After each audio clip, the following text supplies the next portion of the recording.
Однажды группа посетителей культурного центра в Араросе, Бразилия, услышала какие-то странные звуки, похожие скорее на приглушенные крики, чем была очень озадачена.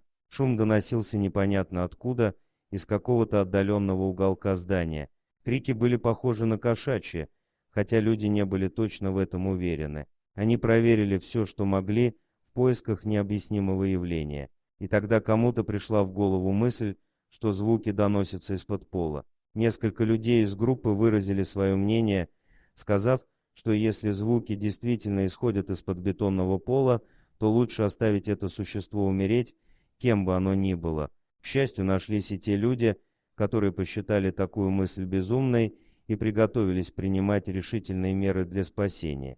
Они обратились в коммунальную компанию, которая незамедлительно выслала нескольких работников для оценки ситуации. Рабочие нашли примерное место, где могло быть замуровано животное, и начали аккуратно ломать пол. Так они обнаружили трубу, которую затем разрезали. А крики тем временем становились все громче и громче, пока наконец не стали совсем пронзительными.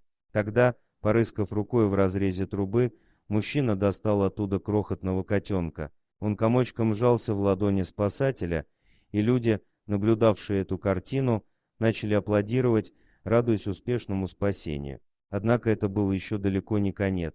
Даже после того, как они достали этого малыша и отвезли на медицинский осмотр, странные звуки, донимавшие толпу, не утихли. Спасатели поняли, что внутри трубы был еще один котенок.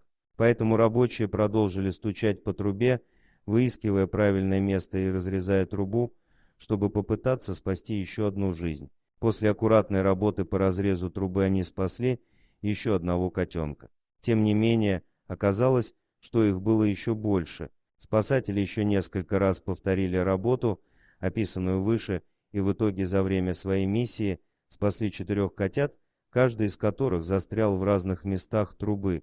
Позже люди выяснили, что малыши родились фактически на вершине здания, но каким-то образом 4 котенка упали в трубу водосточного желоба и спускались, пока в какой-то момент не застряли. Малышам повезло, что люди с добрыми душами услышали их, иначе прошло бы еще совсем немного времени, и они погибли бы.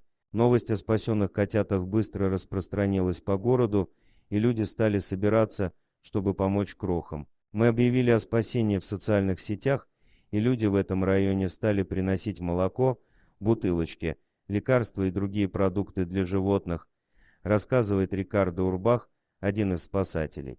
Сейчас котят реабилитируют после полученного стресса, а после этого им сразу будут искать родной дом. Взгляните на их чудесное спасение.